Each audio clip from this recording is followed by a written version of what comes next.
প্রিয় মৎস্যচাষী ভাই ও বন্ধুরা, আসসালামু আলাইকুম। আপনার স্ক্রিনে যে মাছগুলো দেখতে পাচ্ছেন, এগুলো হলো জাপানি কৈকা মাছের পোনা।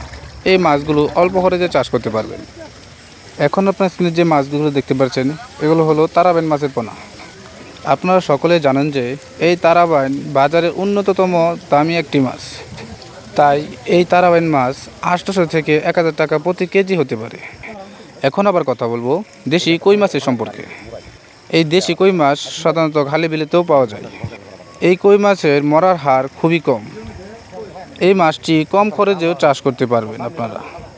আমরা এখন কথা বলবো দেশি মাগুর মাছের সম্পর্কে। এই মাগুর মাছ চাষ করার ক্ষেত্রে আপনাদের প্রথমে লাগবে পুকুর প্রস্তুতি। যদি আপনারা ভালোভাবে পুকুর প্রস্তুত করতে পারেন, তাহলে অবশ্যই আপনারা এই মাছ চাষ করে লাভবান হতে পারবেন। পুকুরের পানি সে পুকুরে সার বা চুন দিয়ে নতুন করে পানি ঢুকিয়ে এই মাছ চাষ করতে হবে। আবার দেশি শিং মাছ 1 শতাংশে 1000 পিস মাছ দিতে পারবেন। এই মাছ যারা বায়োফ্লোকে বা পুকুরে চাষ করতে চান, তারা বায়োফ্লোকে বা পুকুরে চাষ করতে পারবেন। আমরা আবার কথা বলবো আইড় মাছের সম্পর্কে।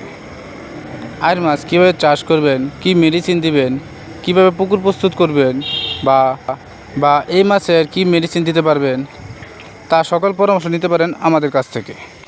থাই পাঙ্গাস মাছ খুবই উন্নত জাতের একটি মাছ। এই মাছটি দেখতে যেমন সুন্দর, খেতেও তেমন সুস্বাদু।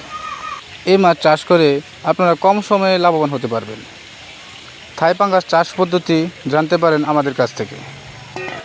এখন আমরা আবার কথা বলবো মাগুর মাছের সম্পর্কে।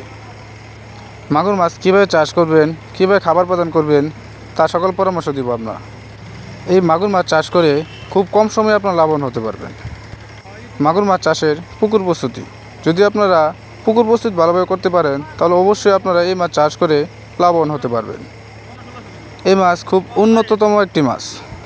তো যদি কারো এই মাছগুলো প্রয়োজন হয় বা চাষ করতে চান, তারা স্ক্রিনে দেওয়া নাম্বারে যোগাযোগ করে মাছগুলো আমাদের কাছ থেকে সংগ্রহ করতে পারেন।